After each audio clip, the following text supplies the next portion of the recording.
Bonjour à toutes et à tous, j'espère que vous allez bien. Nous vivons une époque formidable, une époque de décadence avancée où nous avons sous-traité la décadence à trois catégories, me semble-t-il, les artistes, les journalistes et les juristes. Ces trois-là sont en charge d'inverser les valeurs, de transformer les héros en méchants et de transformer les minables en exemples à suivre. Et surtout de maquiller, de travestir la réalité et de nous spécialiser collectivement dans l'erreur au niveau des priorités, l'erreur au niveau des problèmes, l'erreur au niveau des ennemis. C'est-à-dire que nous passons notre vie à nous tromper de problèmes, à nous tromper d'ennemis. Donc nous sommes une génération Don Quichotte qui combat les moulins à vent. Donc là, on combat le changement climatique, par exemple, un moulin à vent, au lieu de combattre la pollution émanant du charbon chinois ou la pollution de plastique jetée par les Indiens d'Inde ou les Africains du Nigeria dans la mer. Ça, ce sont des vrais combats. Non, nous, on combat le changement climatique, voilà, avec des trottinettes à Paris, sans nommer réellement les causes. Voilà, c'est notre spécialité. Exemple brésilien, aujourd'hui, où a été confirmée la mort de 2 personnes dans une région magnifique de l'Amazonie, près d'une ville qui s'appelle Leticia. Leticia est en territoire colombien, mais c'est une ville frontière. On traverse de la Colombie vers le Brésil, comme on va chercher le pain au marché. Et du côté brésilien, je crois que la ville qui correspond, la ville jumelle, c'est Atalaya do Norte. Il y a aussi une frontière avec le Pérou, ce qu'on appelle une zone de la frontière triple. Triplice frontière. Pérou, Brésil et Colombie. Enfin, ce sont des frontières complètement artificielles qui passent sur l'eau d'ailleurs, la mangrove. C'est une région très très très belle qui est encore largement inaccessible. Et une région où il y a une réserve d'Indiens qui a la taille du Portugal, du côté brésilien. La taille du Portugal est donnée aux Indiens où ils sont là-bas chez eux. Les flics ne rentrent pas. C'est un peu comme une banlieue française, sauf que c'est habité par des Indiens et c'est beaucoup plus utile à la biodiversité.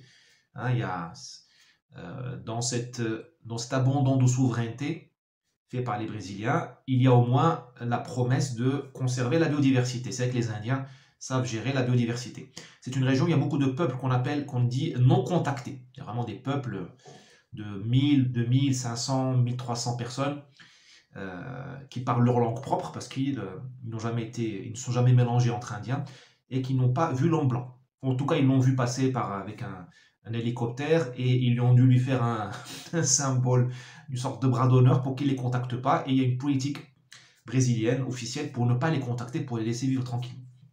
Dans cette zone-là, il y a récemment, il y a quelques jours, un journaliste anglais qui travaille pour le Guardian, Monsieur Don Phillips, feu Monsieur Don Phillips, il vient de mourir, et un anthropologue brésilien. On appelle ça un indigéniste. Alors c'est pas un ami de Rokhaya Diallo, c'est un vrai indigéniste, un spécialiste des indigènes du Brésil, des peuples non contactés. C'est une branche à part de l'anthropologie. Donc ce monsieur-là, qui a travaillé pour l'État, je crois qu'il était en vacances ou en disponibilité, en année sabbatique, je ne sais plus. Donc les deux amis, là, le britannique et l'indigéniste brésilien, ont pénétré dans la réserve indigène de leur propre chef, sans aviser les autorités locales brésiliennes, ni la police, ni le maire de la ville d'Atalaya do Norte. Et donc ils auraient eu un conflit avec des pêcheurs clandestins, pas des Indiens. Enfin, tout le monde là-dedans est indien. Hein. L'ADN, tout le monde là-dedans a du sang indien à au moins 25% de son sang, 50%. Mais bon, mais ils se sont disputés avec des Brésiliens, on va dire, de souche, on va dire, je ne sais pas comment il faut dire, et avec des pêcheurs qui faisaient de la pêche clandestine, parce que c'est une région où il y a beaucoup de biodiversité, donc il doit y avoir des espèces très chères de poissons, et ils ont été poursuivis par ces gens-là qui les ont tués au fusil, puis les ont enterrés dans la forêt. Donc, comme le journaliste travaille pour le Guardian, eh bien, toutes les ONG du monde de la Terre se sont mobilisées. Les Brésiliens ont envoyé leur armée là-dedans, parce que c'est une région où les flics ne rentrent pas, parce qu'il y a les lois qui empêchent les policiers de rentrer dans les réserves indigènes, sauf pour des crimes très graves. Et en plus, il n'y a pas de route, il n'y a pas de route, il n'y a pas de téléphone, il n'y a rien. Le téléphone portable ne marche pas, il n'y a rien. C'est la forêt fermée. Il n'y a pas de route, même quand tu mets les pieds dans le sol, tu mets le pied dans le sol inondé. Tu vois, c'est pas une région très sympa. Donc, ils ont envoyé des forces spéciales brésiliennes, les parachutistes, la marine, les bateaux, parce qu'il faut rentrer en bateau. Et au bout de 5-6 jours, ils ont chopé les suspects et dont l'un est passé aux aveux hier. Bon.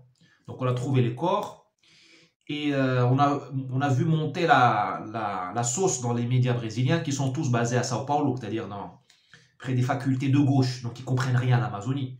Cette ville n'est plus une ville tropicale, c'est une ville du béton et de l'asphalte, donc ils ne comprennent rien. Sao Paulo pourrait être transplanté en France, les gens vivraient la même chose, parce qu'ils ne vivent pas, ils vivent le dos tourné à la nature. Pourrait être transplanté en Arabie Saoudite, on vivrait pareil. Bon. La cachaça en plus, et les bikinis en plus, mais vous voyez ce que je veux dire. Donc les gens qui vivent dans cette ville se permettent de faire des grandes théories, de juger ce qui se passe en Amazonie, où ils ne comprennent pas ce qui se passe, ils ne savent pas ce qui se passe. C'est pas que moi je sache ce qui se passe vraiment, j'ai des amis à Laetitia. J'ai des amis à Laetitia, des civils, donc des gens qui ont des auberges, une région où le tourisme fonctionne pas mal. C'est le tourisme, c'est l'écotourisme, l'observation des oiseaux, tu vois, c'est ça, l'observation des reptiles. Et j'ai des amis dans l'armée, des amis des retraités, donc qui ont sévi dans la région. Et donc les rédactions ici de Sao Paulo ont commencé à dire oui, le gouvernement n'a pas mis les moyens pour chercher les gars, alors que les gars, il faut voir où ils sont, on va dire. Ils sont chercher une aiguille dans du foin. Hein. Le gouvernement, ils ont commencé à créer l'histoire, la narrative, comme on dit, le storytelling, comme quoi ces gens sont morts à cause de Bolsonaro. À l'époque, ils étaient disparus. C'était la faute de Bolsonaro. Et là, on est en train de changer de cap, puisqu'on a vu que ceux qui les ont tués sont des pêcheurs clandestins, qui n'ont rien à voir avec la droite brésilienne, ni l'extrême droite, ni l'armée, ni la police. Ce sont des gens qui, en général, travaillent pour les cartels de la drogue. Parce que cette zone-là est entre 3 frontières, mais elle est surtout traversée par des voies d'eau navigables qui mènent vers l'Atlantique. Là, tu es à 4000 bornes de l'Atlantique, mais si tu descends, tu arrives à Belém do Pará, donc tu arrives à l'Atlantique. Tu arrives à la Guyane française, donc tu es en Europe déjà, avec un cargo. Donc la drogue, elle descend du Pérou ou de la Colombie, et elle est transvasée là-dedans. Et donc ces pêcheurs, ces chercheurs d'or, les personnes qui vivent là-dedans, indiens ou pas, peuvent vendre leurs services à ces cartels. Ces cartels qui payent bien les gens. Donc les gens, quand ils sont bien payés dans ces régions-là, ils ne prennent pas un abonnement chez Netflix. Ou ils ne courent pas acheter le vaccin de chez Pfizer. Parce que tu sais, dans ces zones-là, c'est pas le corona qui tue, hein. C'est les coups de fusil. Ou les scorpions. Donc qu'est-ce qu'ils font ces gens quand ils ont de l'argent? Ils achètent des fusils. Des vrais fusils, pas des fusils de chasse, des vrais fusils de combat. Ils achètent des protections contre les balles, je ne sais pas comment on appelle ça en français, des gilets pare-balles, ils achètent de la vision nocturne. Les gens s'arment. Ce qui fait qu'ils deviennent vite les terreurs du coin. Donc les Indiens, qui sont plutôt pacifiques, eh bien, ils se replient dans la forêt. Les flics locaux, ils ne cherchent pas les emmerdes, donc ils restent dans leur base, ils ne quittent plus les villes. Et tu as très vite un Far West qui s'installe, avec plusieurs gangs. Alors tu as les Mexicains, tu as les Colombiens, et tu as les gangs brésiliens de Sao Paulo. D'ailleurs, les journalistes de Sao Paulo, ils auraient été mieux inspirés de demander des nouvelles aux gangs de Sao Paulo qui contrôlent toute cette région. Enfin, il y a une guerre entre les gangs de Rio et les gangs de Sao Paulo, donc on est à 5000 km de distance de cette région, pour contrôler les corridors de transport de la drogue. Et sur ça, tu as une surinfection causée par les ONG, soi-disant venues protéger les Indiens. La bonne blague, tout le monde s'en fout des Indiens. Tout le monde s'en fout des Indiens en réalité. Ce que veulent les ONG occidentales, c'est avoir un prétexte de contrôler la région et de l'étudier et d'empêcher les Brésiliens de l'exploiter. Parce que l'Amazonie, c'est pas l'agriculture. Il n'y a pas d'agriculture en Amazonie au sens canne à sucre, soja, blé, ça ne marche pas. Il y a trop d'eau, la terre n'est pas bonne. L'Amazonie, c'est le futur de la pharmacie. D'accord? Le futur des remèdes de demain, des médicaments. Ils sont là-bas en Amazonie. Et c'est le futur comment dirais-je, le futur du climat, évidemment. Parce que le climat est très connecté à l'Amazonie. C'est le futur aussi des métaux rares. Il y a plein de métaux rares, de fertilisants. Donc les métaux rares qui vont dans le téléphone portable, dans l'électronique de précision qui nous permettra d'aller sur Mars, et dans les métaux qui vont pour fertiliser, donc pour créer. Donc si vous voulez que l'Ukraine, par exemple, fasse du blé, il faut bien qu'il y ait des fertilisants. Ces fertilisants, ils viennent soit de Russie, soit du Maroc, soit du Brésil. Or, le Brésil ne peut pas extraire ces fertilisants, ni ces métaux rares, parce que vous avez des ONG, évidemment bien pensantes, américaines, occidentales, qui disent « Mais non, ici vivent les peuples indigènes, ne touchez pas au sous-sol ». Entre nous, moi je trouve qu'ils ont raison, parce que dès que l'homme blanc, c'est pas l'homme blanc le problème, il ne faut pas racialiser les choses, dès que l'occidental, dès que le brésilien commence à exploiter une région, tu as tout de suite les bordels, parce que les hommes ont des besoins, tu as les vendeurs de cocaïne, parce que les hommes ont des besoins, tu as les bars qui vendent de l'absinthe, donc les hommes ont des besoins, et tu as tout un écosystème qui bousille la région. Donc je comprends moi les Indiens et les ONG qui défendent les Indiens. C'est vrai que c'est mieux comme ça. Vaut mieux avoir les Indiens habillés avec des plumes et à une moyenne d'âge de 40 ans, parce qu'ils sont atteints par toutes les affections possibles, que de voir leurs femmes violées par des chercheurs d'or, ou de voir leurs hommes bousillés par l'alcool. Ça, je comprends ça. Mais la réalité, c'est que ces ONG s'en foutent complètement des Indiens. Ce qu'il faut, c'est empêcher le Brésil de devenir un géant. D'où l'intérêt de M. Macron, de M. Bill Gates pour l'Amazonie. C'est pour congeler l'Amazonie. Les gens ne veulent... parce que tant que l'Amazonie est congelée, bien, le Brésil reste un nain diplomatique, militaire, économique, et on continue à distribuer les cartes nous-mêmes, c'est-à-dire Biden, parce que nous, enfin les Européens, nous sommes des danseuses en tutu. Ceux qui distribuent les cartes, c'est les Américains, un peu les Russes et un peu les Chinois. Voilà. Faut bien comprendre que s'il n'y avait pas, si l'Amazonie est exploitée par des Brésiliens sérieux, hein, le jour où les Brésiliens seront sérieux, le Brésil changera. Eh bien, l'Ukraine ne serait plus un enjeu pour vous, pour l'Afrique, parce que vous aurez du blé suffisamment au Brésil. Aujourd'hui, l'Afrique crève de faim à cause des prix du blé, parce que le Brésil ne produit pas assez de blé, parce qu'il ne va pas chercher les fertilisants là où ils sont. Vous voyez ce que je veux dire? Et ainsi de suite. Bon, voilà l'histoire de Dom Phillips, Dieu est son âme, et de Bruno Araújo Pereira, l'indigéniste. Dieu est leurs âmes. Personne ne mérite de mourir comme ça. Ce sont certainement des gens de bonne foi. Ils ont commis l'erreur d'aller se faufiler dans une région comme ça, sans avertir les autorités. Bon. Tu me diras, ça peut arriver à tout le monde. Hein. Faufile-toi dans les quartiers nord de Marseille et tu verras ce qui va t'arriver. Ce qu'on nous dit, les Brésiliens ne contrôlent pas l'Amazonie. Bien sûr, ils ne sont pas suffisamment sérieux. Mais est-ce que la France contrôle Sarcelles? Est-ce que la France contrôle la Seine-Saint-Denis?